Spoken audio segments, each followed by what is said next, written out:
For President Obama, the news from Libya was momentous. The ruler he'd called a tyrant, set to slaughter his own people, had been killed when his hometown was overrun by government forces.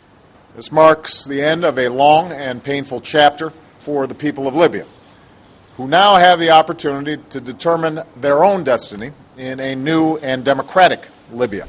As Libyans celebrated with dancing and gunfire, the news reached Secretary of State Clinton in Afghanistan as she prepared for a round of interviews. Wow. While back in Washington, lawmakers scrambled to grasp the implications. We are obviously hopeful that that they will want to have a representative government and that they will be an ally of the United States. Gadhafi was not only the Arab world's longest-serving autocrat, he was also a thorn in the side of American presidents, going back to Ronald Reagan, who once famously called him a mad dog. It was Reagan who first ordered Tripoli bombed after a Berlin blast killed U.S. troops. Over the years, Gadhafi agents were charged with blowing up a U.S. jetliner and other attacks. In March, when Gadhafi brutally tried to halt an uprising, Obama led a NATO air campaign that he now calls a landmark success.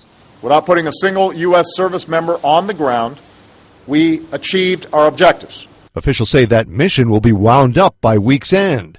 But for the ex-rebels now running Libya, the job is just starting. They have no political experience, no experience in governing, a terrible economic legacy. Unlike Egypt or Tunisia, Libya must be rebuilt pretty much from scratch, raising huge questions. Whether they can quickly reconstitute a police force and a justice system, whether the militias will disband or try to become power centers on their own. Among those watching the jubilation back home was Gadhafi's immigration minister, who bolted in February. It's a bittersweet moment. We paid too high a price to see him gone. Yet he says, in the end, it's for the best. I know my people very well, that we're up to the task, and we will come out of this more united and, more determined to live in a free and civilized society. Mark Smith, The Associated Press, The White House.